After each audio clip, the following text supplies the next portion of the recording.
흔히들 결혼 서약을 할 때 이러죠. 검은 머리 팥불이 될 때까지 오래오래 평생토록 함께 하겠습니다. 그렇죠.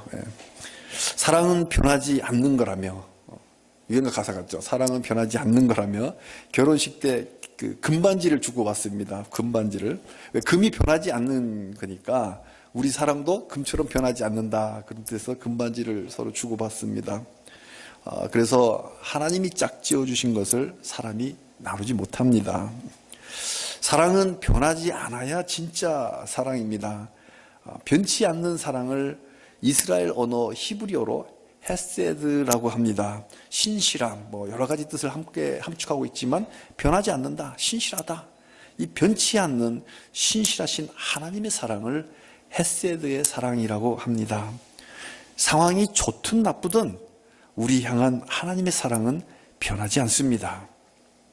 그러나 세상은 참으로 변화무쌍합니다. 그래서 우리 인생살이가 끝없이 그 환경이 변화하는 그 속에서 살아갑니다. 오르막이 있으면 내리막이 있죠. 업앤다운이 늘 있습니다. 찬송가 413장 조금 키가 높아서 부르기는 힘들었지만 내 평생 가는 길 순탄하여 늘 잔잔한 강 같을 때도 있지만 또 큰 풍파를 만나서 무섭고 어려울 때도 있습니다. 왜 나냐라지 마세요. 다 어려울 때 누구나 다 있어요. 그 주기, 사이클이 좀 늦게 오느냐 빨리 오느냐의 차이뿐이에요. 왜 자주 오느냐 천천히 오느냐 뿐이죠. 어떤 사람 평생에 한 두세 번, 어떤 사람은 달달이 맞을 수도 있지만 누구나 크고 작은 변화 속에 살아갑니다. 남학생은 대학을 다니다가 군대를 가야 되죠. 엄청난 변화입니다. 왜? 자유시대의 끝, 규율시대의 시작. 그렇게 어렵다 생각했지만 어느덧 또 군생활에 익숙해지다 보면 제대하라고 합니다. 그러면요, 누군가는 제대를 걱정합니다. 다시 사회로 가기 싫은 거야. 두려운 거예요. 그래서 옛날에는 제대할 때 막 다 키우는 거 막 훈련도 시키고 그랬어요. 60년대에는 가서 먹고 살아야 되니까. 제대가 두려운 거예요, 오히려. 또 사회로 나가야 되니까 엄청난 변화를 겪죠. 그래서 복학을 하면 학교는 더 이상 옛날 프레시맨 시절의 그 낭만의 장소가 아니에요, 이제는. 진로를 놓고 고심하며 준비하는 그런 비장한 캠퍼스입니다. 또 졸업을 하면 짭을 얻게 되죠. 비즈니스 현장도 그렇게 녹록지만은 않습니다. 총소리만 없다 뿐이지 전쟁터예요. 직장 따라 이사를 가야 되기도 해요, 멀리. 그리고 고향 친구들 늘 만났는데 멀리 이사 가니까 친구도 자주 못 만날 수도 있고, 사랑하는 가족과 떨어져서, 또 어떤 땐 주말 부부를 해야 되는, 누군가는 주말 부부가 좋다지만 사실은 좋은 게 아니죠. 썩을 어떻게 알겠어요. 그런 변화들을 자기 뜻과 관계없이 변화를 맞이합니다. 어떤 사람 멀리 해외로 이주를 하기도 해요. 저희 딸도 멀리 해외로 갔는데 워낙 과학이 발달되니까 비행기 9시간이면 만나지 이런 위로를 가져. 옛날에 차로 서울 부산 가도 10시간 넘게 걸렸거든요. 이렇게 변화가 많습니다. 또 중년이 되면 잘 다니던 직장에서 어느 날 갑자기 명예퇴직을 당하기도 합니다. 이름이 명예지 그냥 원치 않게 나가야 되는 상황이 되는 거예요. 내몰리는 거죠. 갑자기 암담한 환경에 직면하게 됩니다. 최근에 정년이 70까지 연장이 됐지만 60까지 연장이 됐지, 일본은 70까지 가지만 갑자기 이렇게 되면 캄캄해지죠. 이렇게 꼭 다운만 있는 건 아니에요. 오늘 갑자기 업도 있습니다. 업도. 원하는 군대에 딱 가게 됐다. 기분 좋은 거잖아요. 그리고 복학해서 평생 받아보지 못했던 장학금도 받게 돼요. 이것도 업이잖아요. 기대 밖의 배우자를 만나서 결혼도 하고 또 좋은 직장도 들어가고, 근데 직장에서 맡은 일이 잘 풀리는 거예요. 사업이 잘 되고 승진도 하고 이렇게 번창하기도 합니다. 이렇게 인생은 변화무쌍합니다. 우리 환경이 변하지 않는 건 하나도 없습니다. 근데 다 지나갑니다. 다 지나. 그렇게 무섭던 40도를 육박하던 그 폭염이 지나가잖아요, 지금도. 나를 둘러싼 이 환경은 다 변합니다. 그래서 우리는 이 변화에 적응해야 돼요. 적응하면서 살아갑니다. 이 변화에 맞게 대처하면서 살아가고 있습니다. 그런데요, 우리 삶에 변하지 않는 게 딱 하나 있습니다. 상황도 변하고 그에 따라 나도 변하지만 내 안에 계시는 하나님 한 분만은 변하지 않습니다. 그래서 나를 둘러싼 환경이 어떻게 변하든 다운이 되든 아니면 업이 되든 우리는 여호와 하나님 향한 사랑을 변하지 말아야 됩니다. 하나님 잊지 말아야 돼요. 사랑은 변하지 않습니다. 부부간의 사랑도 변하지 않아야 진짜이듯이 하나님을 향한 사랑도 변하지 말아야 됩니다. 하나님은 우리에 대한 사랑이 변하지 않아요. 헤세드 사랑이에요. 그러니까 우리도 하나님을 향한 사랑이 변하지 말아야 돼요. 모세오경의 5번째 성경 신명기는 하나님을 사랑하는 법을 우리 실생활에서 대표적인 경우 4가지를 들어서 알려줍니다. 어떻게 하는 것이 하나님을 진짜로 사랑하는 걸까요? 첫 번째로 신명기 6장에 하나님의 선물을 누릴 때 아무리 그 하나님 선물 누리라고 정신 팔려도 여호와를 잊지 않는 것, 그게 하나님을 진짜로 사랑하는 거다. 두 번째 신명기 7장 적군의 숫자를 보고 두려울 때 공포심에 질리는 것이 아니라 하나님을 기억하고 의지하는 것, 이게 하나님 진짜로 사랑하는 거다.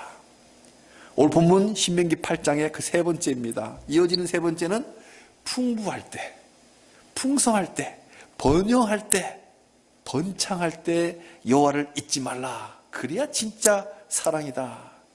그래서 오늘 본문을 풍부할 때 여호와를 잊지 말라 하는 제목으로 말씀 증거할 때에 은혜의 시간이 되시기 바랍니다. 우리 인생은 배움터입니다. 학교입니다. 광야 40년은 고난의 세월이었지만 쓸데없이 낭비된 시간만은 아니에요. 큰 거 하나 배워서 자녀들에게 넘겨준 세월입니다. 자신들은 실패해서 광야에서 장례식 다 치렀고 약속의 땅을 못 갔지만 그래도 큰 거 하나 배워서 다음 세대 자녀에게 넘겨준 거 하나 있어요. 오늘 읽지 않았지만 오늘 본문에 8장 3절입니다. 유명한 말씀 하나를 배운 거예요. 사람이 떡으로만 사는 것이 아니요 여호와의 입에서 나오는 모든 말씀으로 사는 줄을 네가 알게 하려 하심이니라. 이거 광야 40년 학교의 큰 타이틀. 이거 알아야 패스 졸업하는 거예요. 겸손을 배운 40년입니다. 이제 드디어 먼지 날리는 그 광야를 벗어나 약속의 땅 가나안 땅으로 들어가게 되었습니다. 다운의 시대가 끝나고 업의 시대가 된 거예요.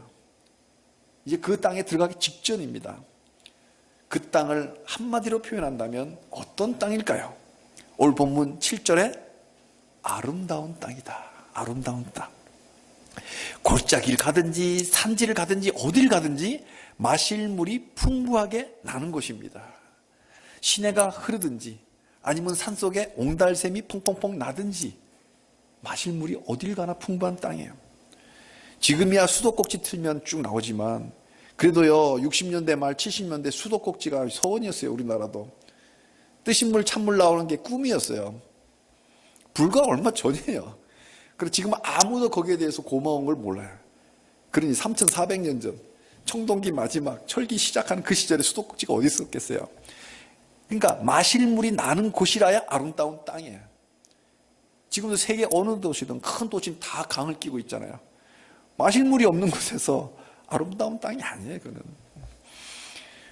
사막 여행이 아주 멋있는 여행이라고 하던데 집차에 기름 빵빵에 넣고 에어컨 빵빵에 틀 모든 물자를 갖고 있을 때 그 사막이 아름답게 보이지만 그거 다 떨어지면 사막은 죽음의 땅이에요. 아름다운 땅이 아니에요. 그러니까 지금 광야에서 푸르른 녹지로 들어가니까 오아시스 그 자체가 아름다운 땅이에요. 제가 한 번은 SF 영화를 보는데 그 우주 이렇게 우주 전쟁하고 막 하다 거기는 뭐 물도 없고 그러잖아요. 그러다 이제 지구에 막 귀환하잖아요. 그럼 지구의 파란 별에 딱 귀환하면 해변가에 막 그게 바로 오아시스, 파라다이스가 우리가 늘 보는 이 지구가 바로 파라다이스인 거죠. 그렇게 아름다운 땅이 바로 약속의 땅인 거였어요. 그러니까 광야에서 물 한 모금 제대로 먹지 못하다가 물이 풍부한 곳에 가는 거예요. 물만인가요? 곡식도 풍부합니다. 어떻게 물만 먹고 살 수 있겠어요? 밥을 먹어야 되잖아요. 이스라엘은 우리는 쌀 먹지만 그들은 밀과 보리를 먹었어요. 밀과 보리가 풍부하게 나는 땅입니다. 곡창지대예요. 그러니 물과 음식이 많으면 그럼 식탁에 물과 떡만 있으면 되나요? 과일도 있어야 되잖아요. 과일. 저는 과일을 잘 안 먹고 커서 안 찾았는데 저희 아내는 과일을 늘 먹고 결혼하고서 과일을 제가 잘 얻어 먹었어요. 식탁에 과일도 있어야 되잖아요. 포도나무, 무화과, 석류, 올리브 온갖 과일이 다 있는 땅이에요. 얼마나 아름다운 땅입니까? 거기에다 달콤한 꿀까지 있다 그래요. 꿀까지. 꿀에 찍어 먹으면 얼마나 맛있겠어요. 배불리 먹을 수 있는 먹거리가 풍부하게 주는 땅, 어찌 아름다운 땅이 아니라고 할 수 있겠습니까? 하나님의 선물입니다. 그런데요, 이 땅이 얼마나 아름다운지 하나님이 주신 약속의 땅은 지표면만이 아니라 지하까지도 아름답습니다. 땅속 밑에까지. 성경이 참 과학적이에요. 그 땅의 돌에는 철이 들어있다. 돌 안에 철이 있어요. 그리고 산에서 캐면 동을 캘 수 있다 그래요. 동을. 얼마 전까지만 해도 이 전선 같은 거 이렇게 쓰고 남은 거 나오면 막 가져갔어요. 지금도 그럴 거예요. 모으면. 동이 귀해요. 동이 다 돈입니다. 철과 동이라고 하는 이 광산물이 풍부해요. 그러니까 청동기 문명에다가 철기 문명까지 꽃피울 수 있는 지하 자원이 풍부한 거예요. 이쯤 되면 부러울 게 하나도 없어요. 제가 한번 미국을 간 일이 있었는데 가다 보니까 부러운 게 하나 있어요. 어디든 저기든 계속 기름을 퍼내는 거예요. 질비해요. 기름값이 엄청 싸더라고요. 이 40년 광야길을 방황했던 이 난민들이 갑자기 남부러운 거 하나도 없는 완벽한 부자 나라가 된 거예요. 먹을 거 충분하고 지하 광물 풍부하니까 철기, 동, 청동기와 철기가 완벽하게 선진국이 될 수 있는, 지배할 수 있는 그 시대를 완벽한 자원이 다 주어진 거예요.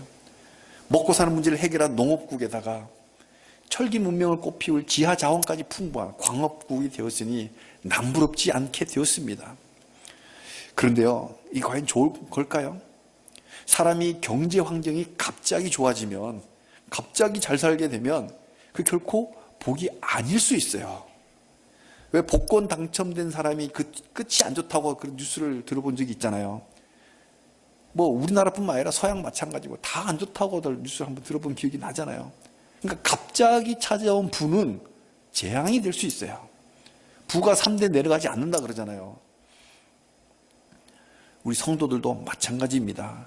이 성도들의 그 살림살이가 갑자기 다운해서 업으로 갑자기 변하면 다 좋을 것 같아도 영적으로는 하나님을 잊어버릴 수 있는 큰 위험이 따라옵니다. 화장실 갈 때 마음과 나올 때 마음이 다르다고 하잖아요. 사람이 먹고 사는 문제를 해결하고 거기다가 문화적인 욕구까지 충족시킬 만큼 소득이 많아지면, 인컴이 많아지면 어느샌가 그 물질을 의지하고 그 물질을 자랑하게 됩니다. 그 물질을 주신 하나님을 잊어버려요. 그 물질을 누리면서 주신 하나님께 감사하면 되는데 누리기만 하고 주신 하나님 잊어버리는 거예요. 그러니까 뭐예요? 감사할 줄 모르고 당연한 권리로 압니다. 풍부할 때 맞이하는 가장 큰 위험은 하나님 잊어버리는 거예요. 하나님이 영이시니까 눈에 보이지 않잖아요. 눈에 보이지 않으니까 너무 쉽게 잊어버리는 거예요. 왜요? 모든 게 풍부하니까, 아쉬운 게 없으니까 하나님 찾지 않습니다. 그러나 이건 배은망덕입니다. 자, 출애굽이 어찌 하나님 개입 없이 가당키나 했겠습니까? 우주선을 우주에다 보내려면 이 지구가 잡고 있는 이 중력을 뚫고 나가려는 그런 추진력이 있어야만 나가잖아요. 그러니까 이 구속, 이 노예라고 하는, 이집트의 노예를 사는 이 200만 명의 이스라엘 사람들이 어떻게 그걸 뚫고 나올 수 있겠어요? 자력으로는 못 나와요. 그러니까 외부에서 어떤 힘이, 강력한 힘이 땡겨야만 출애굽을 갈 수 있는 거예요. 이 악한 세력으로부터 조종당한 이 죄인이 하나님의 자녀로 구원받는 거 마찬가지야. 사단이 꾹 잡고 있는데 어떻게 하나님 자녀로 빼올 수 있겠어요? 하나님의 힘이 아니고서는, 그 은혜의 힘이 아니고서는 불가능합니다. 자, 이집트 땅에서 노예 살던 이스라엘 백성들을 구원하신 그 기적의 사건들, 10가지 재앙, 그 다음에 홍해를 가르신 그 전무후무한 하나님의 기적이 있었습니다. 홍해는 다 알잖아요. 그래서 뭐 모세의 홍해 사건이 뭐 서해안 저기 많다 그러잖아요. 실미도에도 가면 거기도 홍해가 갈라져 갖고 실미도하고 연결됐다 막 그래요. 그 기적의 사건, 하나님 힘이 아니고서는 불가능하잖아요. 또 40년 동안 광야를 방랑했을 때 큰 탈 없이 인도하신 분이 하나님이세요. 어떻게 자기 힘으로 광야를 200만을 끌고 왔겠어요? 그 광야를 지날 때 위험하지 않았을까요? 우리에게 필요한 건 하나도 없고 뱀과 전갈이 전갈, 사막의 전갈 우글우글한 곳을 어떻게 나 혼자가 아니라 200만 명 노약한 부모님과 어린 아이들 데리고 그 탈 없이 보호하며 나올 수 있겠어요? 그 보호하신 분이 하나님이세요. 그리고 광야에 물이 없으니까 반석을 쪼개서 물을 내신 분, 그리고 먹을 게 없으니까 만나를 새벽 이슬처럼 내려서 먹이신 분이 하나님이세요. 이 모든 것이 하나님의 자비로움 때문에, 하나님의 자비하심, 우리 찬양했잖아요. 자비로우신 하나님. 그 자비 때문에 이스라엘이 지금까지 건재한 건데 이걸 너무 쉽게 잊어버린 거예요. 왜? 젖과 꿀이 흐르는 아름다운 땅, 이 땅의 맛을 보니까 과거에 광야에서 살아남은 것이 다 하나님의 자비였음을 너무나 쉽게 잊어버립니다. 모래빨 풀풀 날리는 광야 땅에서 젖과 꿀이 흐르는 이 아름다운 땅으로 들어오니까, 다운해서 업이 되니까, 물질이 풍부해지니까 눈이 멀어서 교만해져서 지금까지 광야길을 함께 하신 하나님의 은총을 일부러라도 애써 잊어버립니다. 이렇게 조금 먹고 살만해졌다고 하나님을 쉽게 잊어버리는 사람은 크게 두 가지의 죄에 빠지게 됩니다. 첫째로 사람이 교만해집니다. 17절을 함께 읽겠습니다.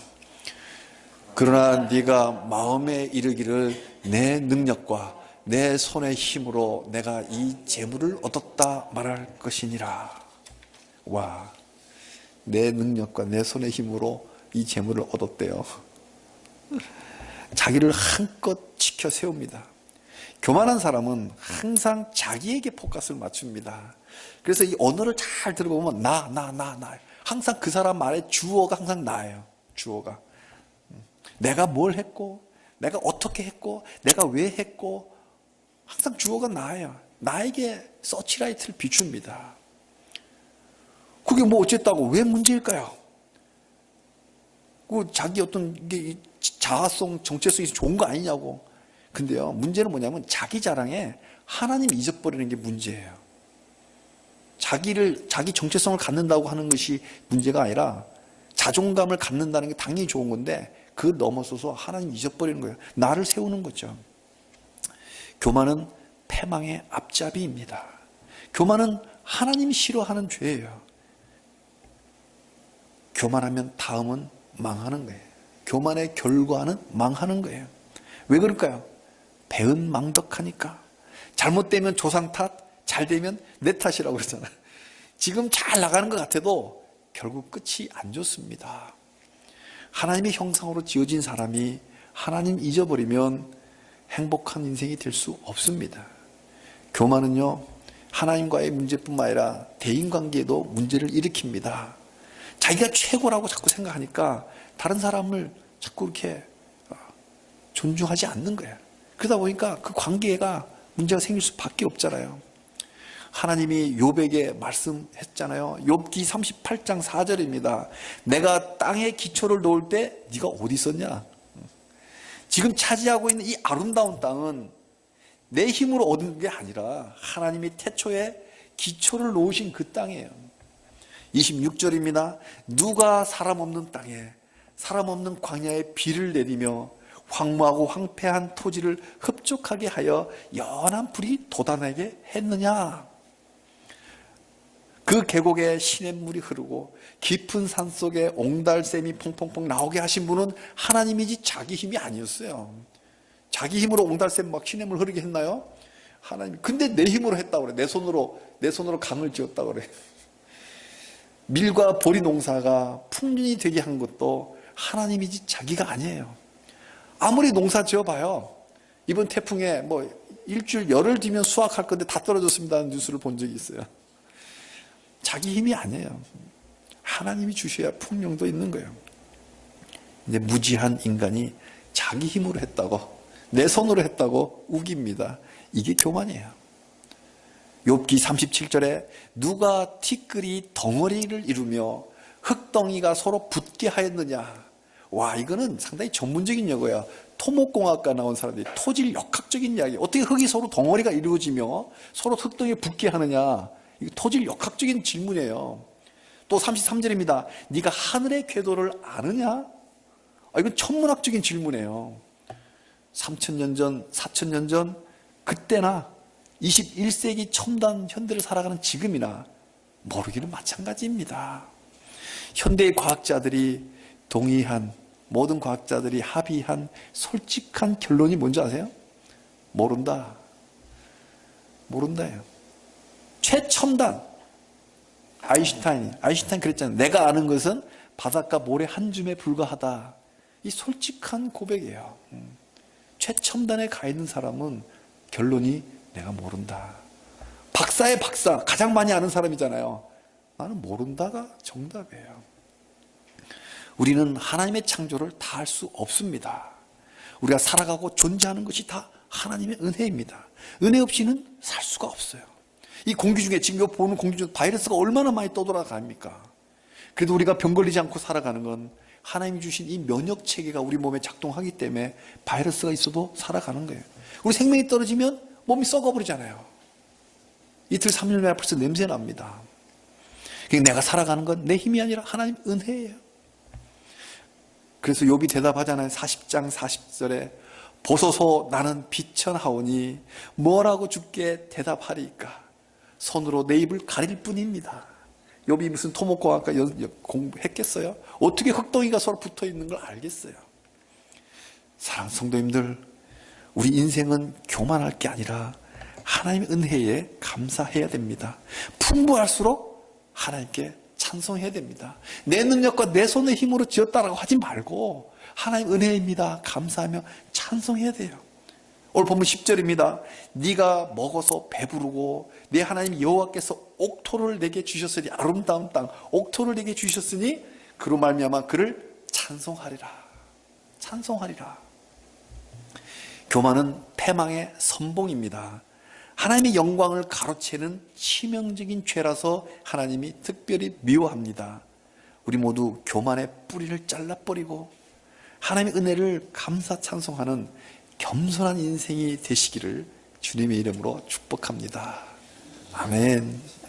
두 번째, 사람이 먹고 살만해질 때 빠질 수 있는 두 번째 죄는 우상 숭배입니다. 19절을 함께 읽겠습니다. 네가 만일 내 하나님 여호와를 잊어버리고 다른 신들을 따라 그들을 섬기며 그들에게 절하면 내가 너희에게 증거하노니 너희가 반드시 멸망할 것이라. 아멘. 아멘이 잘 안 나오나요? 아멘. 이거를 부정적으로만 보지 마세요. 멸망에 초점 두지 말고 우상 숭배하지 마라. 거꾸로 하나님만 사랑해라.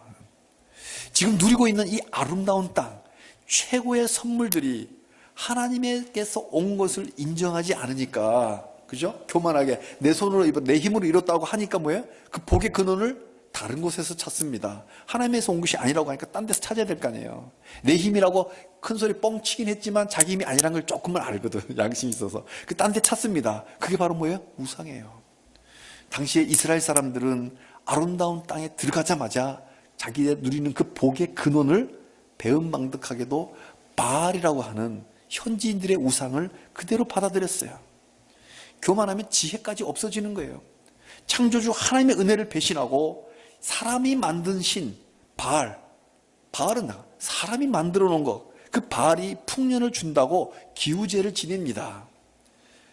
우리 조상들도 기우제를 늘 지내왔는데 이 사람들은 기우제를 지낸답시고 바울 신전에서 신전을 만들어 놓고 거기서 음란한 짓을 합니다.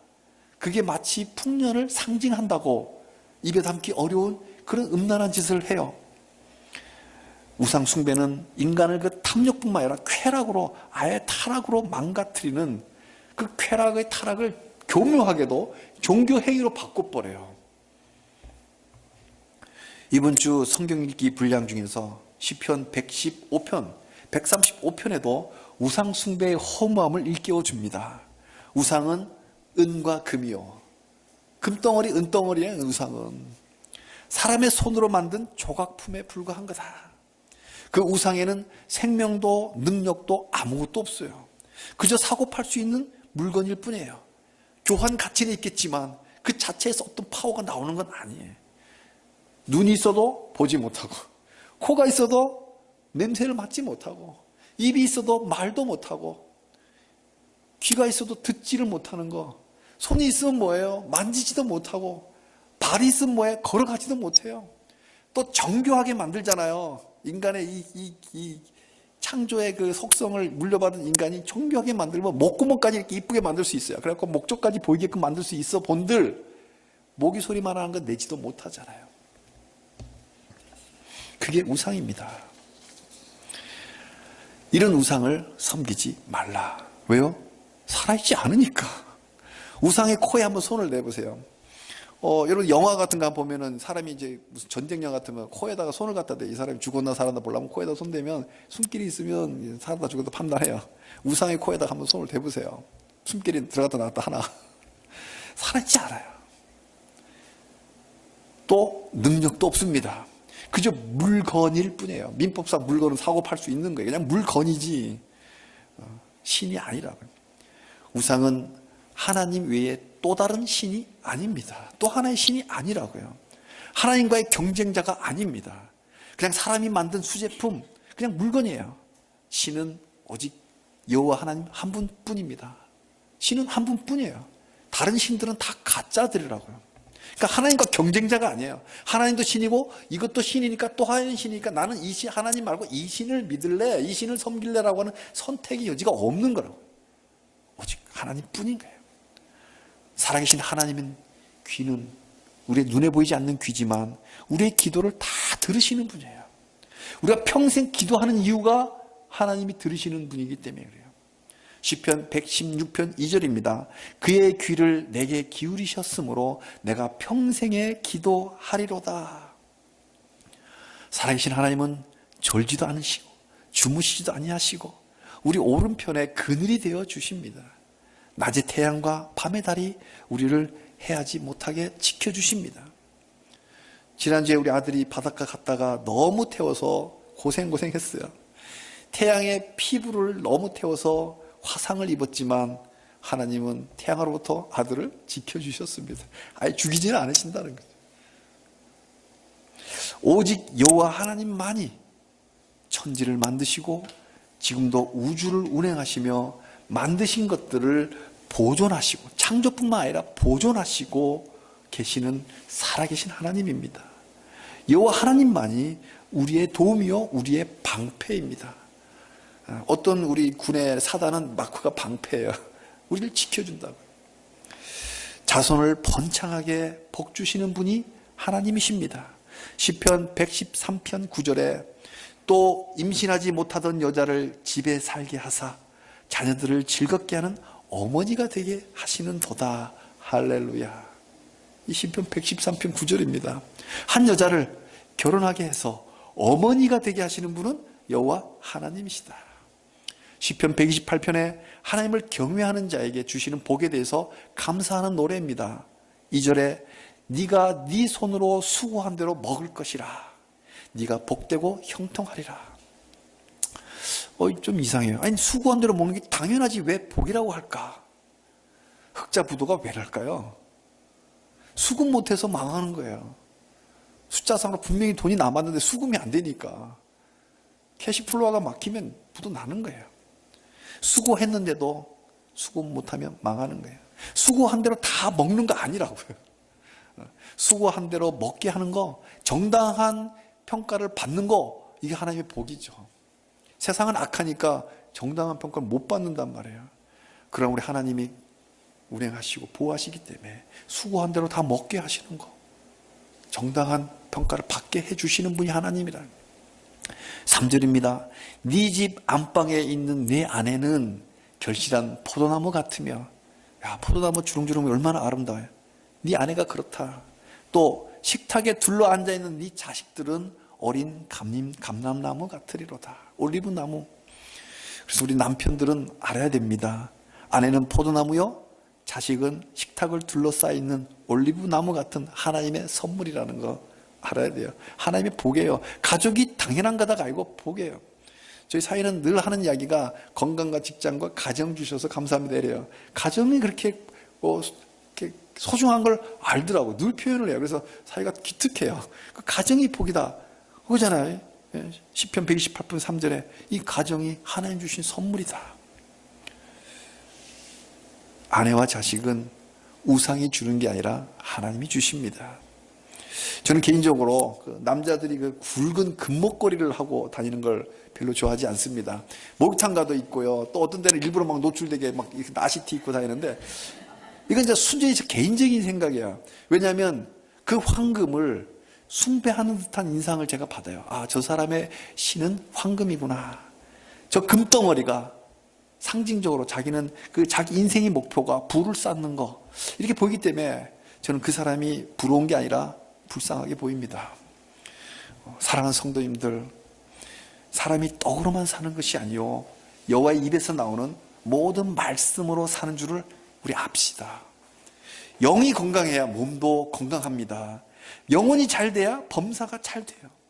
그리고 범사가 잘 될 때, 거꾸로 범사가 잘 될 때, 몸이 잘 될 때, 업이 될 때 영혼까지 먹이시는 하나님을 잊지 맙시다. 지금 내가 누리는 이 모든 것, 숨 쉬는 것조차 하나님 은혜입니다. 하나님이 허락하지 않으면 숨도 마음대로 못 쉬어요. 누가 코미디언이 그러잖아요. 죽으면 왜 죽어? 게을러서 죽는데. 숨 안 쉬니까 게을러서 죽는다고. 근데요, 갈비뼈 부러져본 사람 알아요. 숨도 지 마음대로 못 쉬어요. 그리고 코로 숨 쉬는 거, 이거 당연한 거 아니에요. 축농증 환자는 코로 숨 쉬는 게 얼마나 큰 복인 줄 알아요. 그러니까 복을 찾아보면 수만 가지가 넘습니다. 5만 가지가 넘어요. 우리 꼭 기억합시다. Remember. 부자가 천국 들어가는 게 낙타가 바늘귀로 들어가는 것보다 어려운 이유는 그 부자가 자기 재물 때문에 교만하고 우상을 섬기기 때문입니다. 하나님과 재물을 겸하여 섬길 수는 없습니다. 보물 쌓을 곳은 이 땅이 아니라 하늘이에요. 하늘에 쌓아놔야 돼요. 솔로몬의 영광도 들에 핀 꽃 한 송이만도 못해요. 아궁이에 불에 던질 그 꽃 한 송이만도 못한 게 솔로몬이 최대한 누렸던 그 영광이에요. 우리는 솔로몬 영광의 근처도 못 가봤잖아요. 우리 모두 바람같이 사라질 그 헛된 것들에게 자기 영혼을 팔지 말고, 잘 나갈수록, 뭐 유행가 가사에 있다, 내가 제일 잘 나가, 뭐 이런 거 같잖아요. 잘 나갈수록 하나님의 선물을 마음껏 누리십시다. 누리시되 하나님께 더 감사해야 돼요. 역사적으로는 자발적으로 거지가 돼가지고 거지의 영혼을 구하려고 탁발 수도사들이 있었어요. 그런 영성도 있었지만 시대적으로, 그러나 지금 우리에게 주시는 이 하나님의 선물을 누려도 돼요. 마음껏 누리되 교만하고 우상숭배할 게 아니라 하나님께 찬송하리로다. 하나님께 감사하며 하나님께 찬양하며 하나님을 잊지 않는 예배자로 살아가시기를 주님의 이름으로 축복합니다. 하나님이 넘치도록 부어주시는 그 선물을 자기 자랑과 우상 숭배하는 데 쓰지 말고 이웃을 돌보며 하나님 나라를 세워가는 하나님 나라의 백성으로 살아가시기를 주님의 이름으로 축원합니다.